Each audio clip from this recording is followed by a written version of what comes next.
Hey, hey, hey, what is going on, IK Familia? It is your boy BN, aka Mr. Kingdom Builder, and today we're going to be talking about a lot of stuff.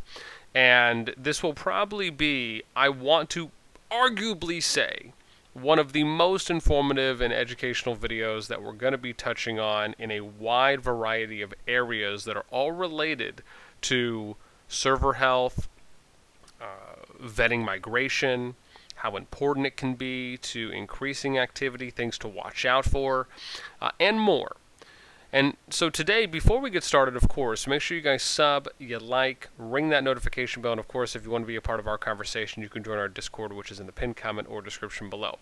Today, we are going to be talking about something that has really, again, I want to point out how big this is, right? There is a essential kind of big merger, big announcement that was made. Some of you might have already caught wind of it, maybe you didn't. I'm going to talk about how important this is, and I'm also going to give you an example of this kind of already being done, and then we're going to show you how that played out in some similar scenarios, or a similar scenario. So before we kind of get to the meat of it all, right, some of you may know that on the official IK Discord, they have this Recruitment channel here. And one of the things I love about these channels, and I'm just going to show you a brief example, well, actually, I'll do that in a moment, is that I like this because, one, it gives players, specifically groups, opportunities to promote themselves on this channel for people to then direct message them, right? I will say that it almost burns my eyes out of their sockets completely when I see people having conversations on this channel, right? It's just a higher level of professionalism, right? Where and I'll give you an example. If I start here at the very top, right, you have Goga who posted, right, this is just for player information. Players can tap your Discord name and message you directly the information about recruiting you, right? It doesn't say you can reply on here. It says you post directly. This means that you DM. So, right, you'll see people here, right? This guy says looking for a new alliance, fairly new. Hey, everyone. Okay, cool. Possibly looking for a new server, right? This guy, just why? Just, can we not read? Like, what is happening? DM me. No, you DM them. Like, that's how it works. Right, this guy, I'm looking, greetings, I kindly have, like, what are we doing? Can we not read? Like, come on, like, just a little bit of effort, please. Now, with respect, they don't have a reminder bot, and I'm going to give you an example here, just very briefly. Let's go over to the Rock Discord. They have a Recruit Me section as well. I'm just going to mark all this as red. I don't care about any of this stuff, right? I'm going to give you an example here, right? They have this, a Troll Slayer, which is basically the YAG bot, right? They have it set up on a interval cycling period where it constantly provides, hey, this is what you do, right? Do not advertise, right? Consequences, right? Obviously, it'd be nice if they said you should DM people and not post here. And you do still have some that will do it, but even if you just look at a lot of these, right? It's individual post, looking, this person's looking for an individual, looking for active players, right, hi, I'm looking for a jump group. Okay, cool. We're a group of 4. Again, you don't see a lot of just like normal conversations here that are happening. People know this channel is used as an individual or for groups. I would love to see this channel used for it because I think the Recruit Me channel is arguably probably one of the most important channels within a game or in a kingdom builder that can either stifle or generate a lot of positive migration interest, and it just is something that sadly is not being moderated well enough at the moment. Only if I had mod permissions, I just would delete all these posts. I would post friendly reminders. Again, I would totally do it myself. Unfortunately, not a mod. Anyways, now let's kind of get to the meat of it all with my side little random rant out of the way.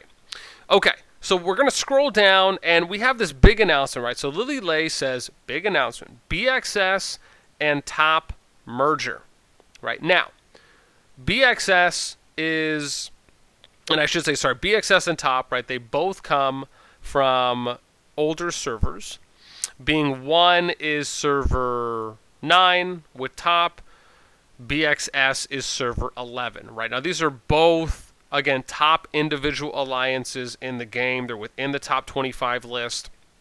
I want to say arguably top 10 from when we last did our previous one, right? But they're both competitive IB teams. So when we read this, right, it says, as the activity level in S9 and S11 has been going down, both BxS and Top have decided to merge into one super alliance. Okay. Therefore, we are currently looking for an IB KVK dedicated server. We do not want to take over any server. We are looking to integrate into a server that wants us there. We have little to no interest in the in-server Lord of Contention or COR competitions. We'd rather have an agreement on those events. And focus mainly on dominating IB and KVKs, right? They say what we offer, right? What they're looking for. You could see like 200 mil power alliance, probably because they just did some simple math and just kind of combined their top players versus the other top and more or less kind of figured, based on hyperactive players, right? Possibly what the average would be, give or take. Right, it says multiple players over 2 mil, experienced. Multiple press officers, players covering multiple time zones, right? What are they looking for? Well, they're looking for an active server, right? They care more about activity versus the strength of individual players. They want a server in the long run and dedicated IK.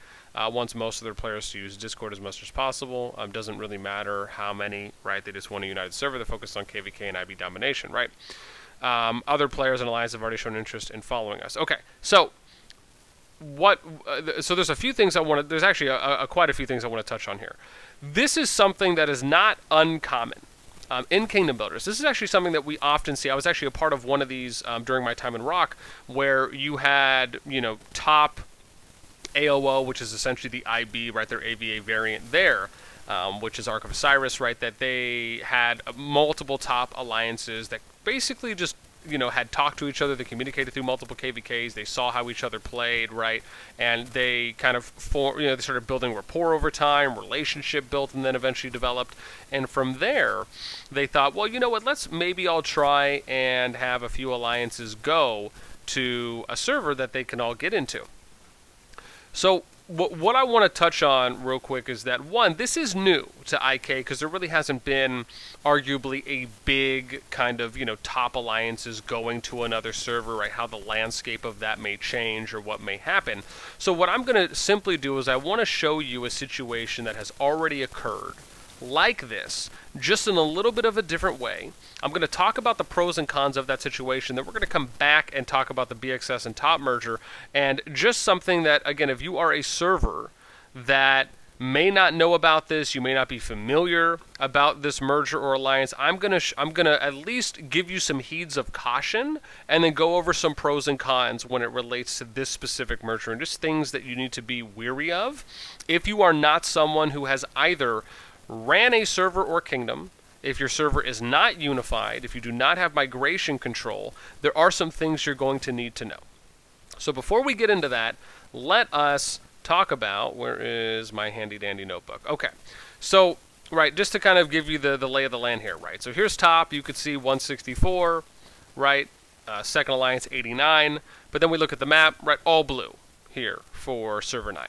Right, with top being pretty much, right, the arguably most active alliance in that server. Now we look at server 11, BxS, right? Next is KNGT, 54, right? So again, widespread. You look at the map, again, red has pretty much at least taken what they need, along with some of the other cities that probably just are either inactive, or if the alliances have them, right, the other top or active alliances probably just don't have enough city cap to take over more. But now let's get over to something I think is very important.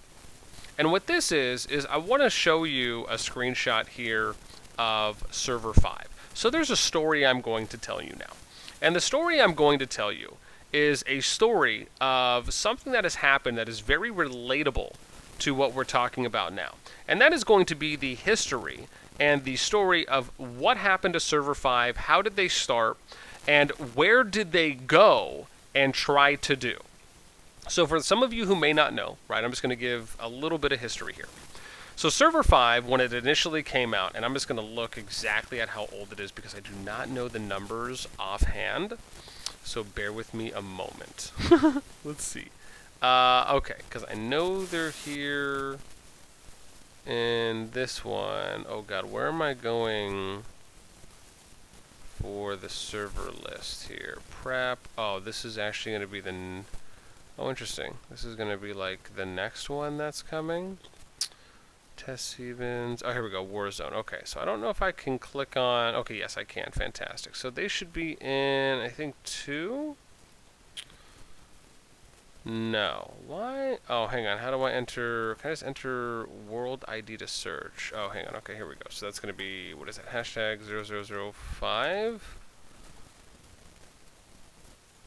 Please enter the number. I love when you enter the number, but it still doesn't give me anything. What is going on? Why can't I see the entire server list? Maybe I just clicked on the wrong thing. Okay, it's okay. We're going to find them. Bear with me a moment. Wish I had this already pulled up. 7, 8. Okay, they're not an 8. I know they're not a 9 because we're a 9. So 11, 12. Huh. Really interesting. I thought I would have seen them here. Maybe I am just cray-cray. Here we go, 3. Oh, I did actually pass them. 5, okay. So, 410 days old, right? So it's, you know, a year and a quarter, but let's just say over a year old. Now, Server 5 essentially was a server that Yore, who was someone I had initially met in IK when I had first started on Server 4, right, was talking to him about, hey, maybe it'd be a cool idea if we kind of band together, right, try and do something going into Server 6, right, with just a little more prep and organization. He had already kind of had his mind, right, his eyes set on Server 5, and just had this idea that he wanted to go in, right, wanted to kind of make the server his, right, he wanted to, like, come out on top and have a good time. And if they were going to fight, they were going to fight. If not, you know, again, would make the best of the situation. So for those of you that know, right, Nuke, which is now ranked number 9, right, has pretty much the majority of them have left the server. And this is, and again, we're going to tie that in a moment. So they leave, or sorry, before they even leave, right, Nuke was number 1, right, they were the number 1 alliance here on Server 5 for God knows how long. And then you ended up having Nuke, or MG, who was kind of like the second alliance, right? Some stuff happened, and eventually they basically just got into a constant civil war. And they were just fighting nonstop back and forth, right? No one was giving an inch here or there. And over time, right, the server just got known to be a war server. If you wanted to do nothing but PvP and you wanted to do nothing but fight, right, take cities, get zeroed, 0 others, right, that's what you did here. And these guys, right, and again, I will give a lot of credit here, is that they basically fought nonstop for a year plus, which, in my opinion, is amazing in and of it by itself. I don't know if I want to say it's good, so to speak, based on my views for server health, but it probably was good for them based on it being a war server, right? Under that criteria, it was great for them, right? They ate it up, they loved it. But one of the things you always hear me talk about is things like war servers will always eventually die out, right? It doesn't matter how long it takes. It will eventually die out. And usually sooner than what you would consider to be a unified server. And so what we ended up seeing is that Nuke left, and then you ended up having some of MG that actually followed them. And that's where we're going to start getting into some of the interesting bits here. So let's look and go back as we do a little bit of a change here. So this is where we have you being able to see MG, right, the rankings here. Right now they're number 1, right? Yore basically kind of, you know, gets the wish, gets the kingdom, right? But at the cost of activity. Now you're kind of just playing with you, yourself, and your friends, and no one else, right? And this was something that, you know, I had, you know, from conversations I've had with Yore, right, to kind of, you know, at least let him know this is pretty much what's going to happen eventually, just once you kind of get there. Now, you can always rebuild, right, a dead kingdom if you know how to do it. Or I should say a low activity to dead kingdom, right? Again, if you know how to do it. But it is very difficult, and it is an uphill battle. And, you know, so now we kind of get to what I really want to take a look at here, which is going to be the next server. So now we take a look at 81. So this is server 81 from my 81 Scout. I'm just going to show you what happened here, and I'm going to explain the important bits. So you have Nuke that left server 5, They came to server 81. Now, I don't know who let them in. I don't know how much research these people had done on the people that were interesting. This is why it is very important, and again, I'm going to tie this back into the whole BxS top merger in a moment, but now you can see that Nuke came in, they're number one, and now the server is basically kind of on the path to dying again, right, and having low activity. So then we end up getting into this situation of where you have, oh, hang on, let me do a little mic adjustment, fantastic. Now we get to this situation where you have Grow, and you're thinking to yourself, well, you know, there's a lot of MG guys that are still in server 5, right? Maybe Nuke just came by themselves. But if we look at the true power boards, you can see Mars DD, someone who was a part of MG, a few of these other guys from Green that are in Grow, also a part of MG. So what ended up happening in 81? Well, Nuke came over, a bunch of MG followed, and their hope was to try and win COR so they could set the cap, the migration cap, to no limit. And in order, and then by doing that, they could eventually bring over the remainder of their players, right? Again, it's at 1.5, right? They really wanted it to be at no limit because then they could bring over the rest of the MG players, and they're basically now continuing the war here in 81. There's a few things I want to point out here. Is that, one, are you just freaking cray-cray? Like, what are you doing? It just makes no sense to me. Now, I'm going to say this from the perspective of that you have to think about what this process is, right? These players, at arguably really high power, right, at high power levels, but more importantly, it cost them a lot of teleports, right? We're talking hundreds of dollars at minimum that you're having to spend just to move your account somewhere, and you're choosing to move your account somewhere where you're just going to continue fighting. And again, that's only if they're still on that mindset today. But you had the initial intent to move to a server to continue fighting, and then eventually you are going to migrate again. The chances are the percentage is so high that you are most likely going to migrate again. Now you're going to waste hundreds of more dollars to have to rebuy teleports, right? Could even be up to $1,000, if not more for some, of space teleports, just so you can then move again. To me, that just sounds like a definition of insanity. Now, what I will say, though, is that if they moved over with the intent of, hey, we have a bunch of money, we don't care how many space teleports we buy, we just want to go cause havoc, then okay, right? To each their own. In that case, you do you, boo-boo. Like, you got it. This is just my educated opinion based on what I would choose not to do, right, if I really want to be able to kind of enjoy the game to the fullest, right, have good options going in for something like IB, more specifically, and I should say even more KVK. So now you have 81 that's kind of in this situation where, right, you don't know if MG is going to try, some of the MG is going to try to make another play for, right, continuously keep making plays for COR, try to bring more players in, right, so eventually they can get the no limit, or they're just going to say, okay, well, this isn't going to happen. Maybe we'll migrate back to S5, or S5 and MG and Yuri, and then we'll just be like, all right, let's just everyone go get their portals. We'll just go move to another new server. There's obviously a few ways it can play out, but the point here is that they moved to 81 as two big alliances, right? 1.5, one fully if you just want to calculate total numbers, went there. The people that let them in either A, didn't care, 2, they didn't do enough research when they should have and been a little more cautious about who specifically they did let in. So now what we're going to do is we're going to tie all of this back around to the top situation, or I should say the top BSX situation on the merger.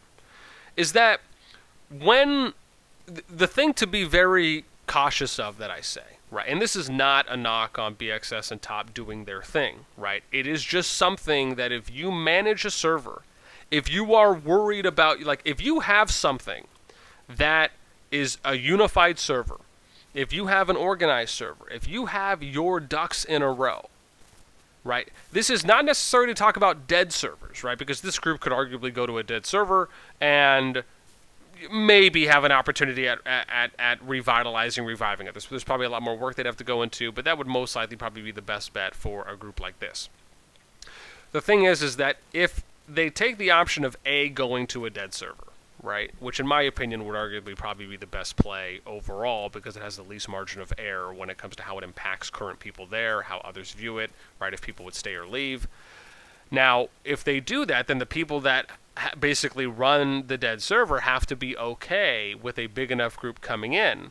Now, if you are in a healthy server, right, where maybe maybe you're like iffy on the unification, or you really kind of have your I's dotted and your T's crossed, you still need to be cautious about letting in a big group. And it doesn't matter that it's BxS and top. This is just in general for anyone.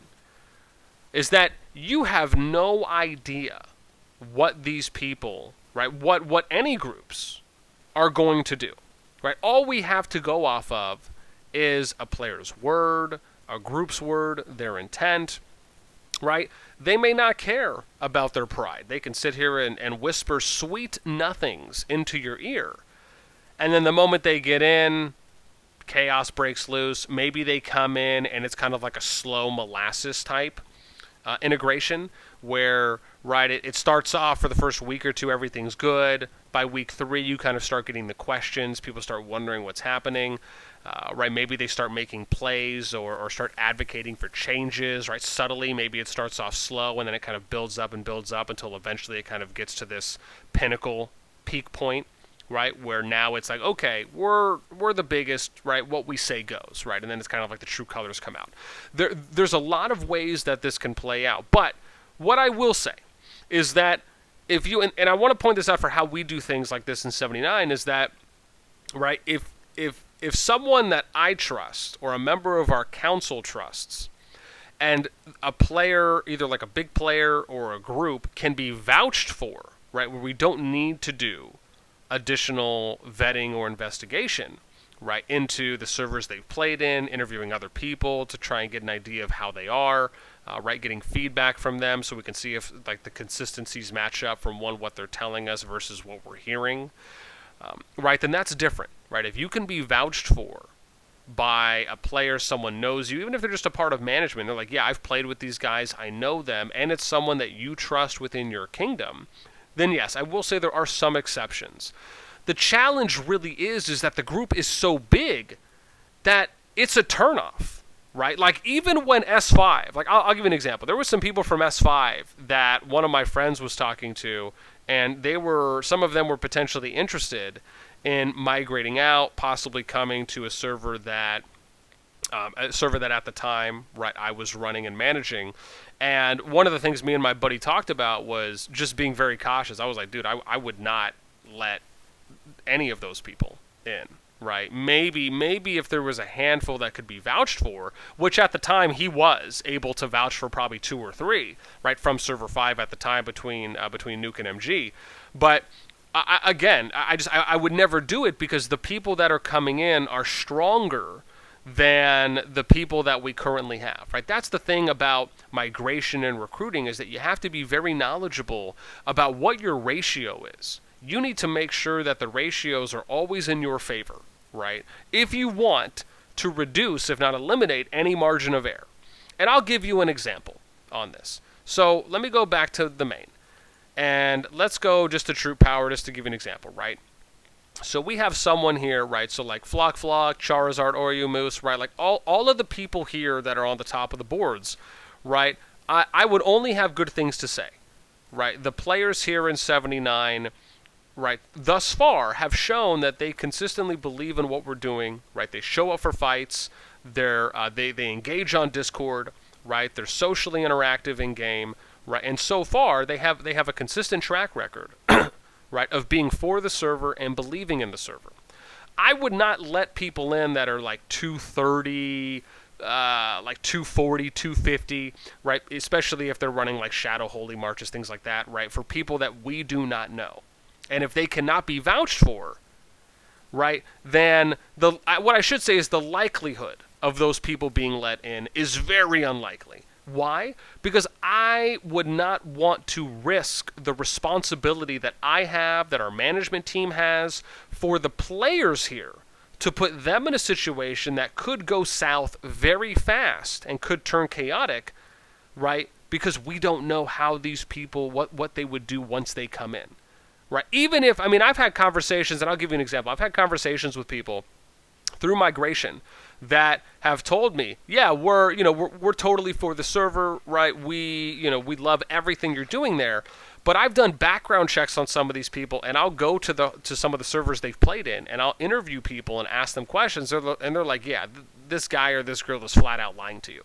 Like, all they were doing was just being a rogue here. They jumped to this server from another server where they were doing the same exact thing. And I was like, oh, dear Lord, red flag. Thank you so much. That is what it takes if you want to sustain and build something that is going to last. Now, again, as I've said, this is not to say that no one should accept BxS or Top, right, in this merger, but there has to be very specific circumstances in which a server allows for them to come in, which, again, my opinion on this, because I've seen this happen in Rock before, I've been a part of one as well, would be just to go into a dead server, right, or a very low activity server where they don't necessarily have anything that they can really disrupt, right, or the potential to disrupt, right? And again, that's not to blanketly label their intentions, because we don't know their intentions, right? I know some people from Top, I know some people from BxS.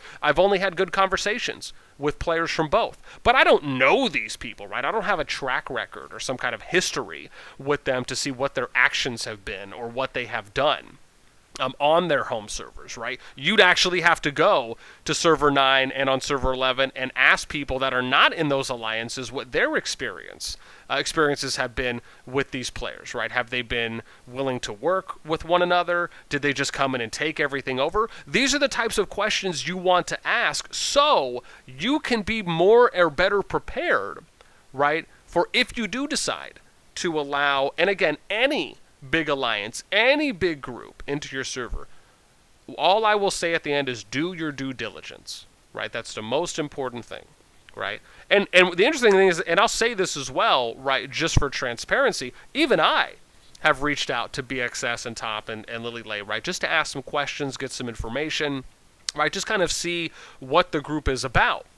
And that's not to say in the same breath, because to be honest, right, accepting a group like this, it just comes with its own, like, cautions, right? And it's not because of who they are, it's just because of the size. It's because of the troop power, right, from some of the biggest players in the game, or some of the strongest players in the game that show up on the top 25 troop power list that I did last cycle, along with the top alliance list. Right, these are just things from what I'm saying, is that, again, ask your questions, do your due diligence, interview, right, do some background checks, figure out if this is going to be the group, right, for you that you want to accept. And that's just because I think it's good to have information out there that can be a heat of warning, right, to servers, especially if you don't know what you're walking into by accepting a big group or multiple big players. Because these are practices that I've put in place in 79 that have allowed not only myself, right, but our council of leads that agrees with the way that we have gone about doing things and the policies that either I or us have suggested. And that has allowed for us to, again, reduce that margin of error by, right, only allowing people in that we can either vet or that come vouched when it comes to the top, like big top players, right? And I just think it's good practice in general. But again, not every server, not every kingdom is going to go through that amount of labor and work like we do in 79, even though I'm sure there are some that are out there. But these are just things that you have to put your time into if you just don't want something that you're building to potentially have a chance at failing, right? And again, it just, like I said, it goes for any big group that you're looking to bring in, right? But again, talk to people, interview, like I said, do your due diligence, do your research, right, and then come to your own conclusion. All I'm really providing here is what I feel to be best practices, right, good tips, pieces of advice, and then giving you a historical reference and something that has already happened like this. Again, not to be a turnoff, but just to give you information, right, so you have history, you have some kind of a point of reference to go off of if you so choose. With that being said, of course, I wish BxS and Top the best. I hope they're able to find a server, regardless of what type of a server it may be, right, where they will be able to kind of continue their journey along that way. Oh man, that's a lot of stuff. What I will end with is let me know what you guys think in the comments down below, right? Did anything I say make sense? Are these things that if you are in a unified server, if you think you have a good thing going, are these practices that you put in place as well? And then on top of that, let me know what you would think about accepting a big group like this, right? If you were a server, right, regardless if you are a low inactivity, a dead server, if you're a very healthy and active server, right, what are your opinions and thoughts on accepting a big group like this? And then what do you feel personally, right? If you were to try and think of what could some risks be, right, what are some things you would look out for, right? Let me know anything and everything in those comments down below. That's it for me. Until next time, we'll catch y'all later.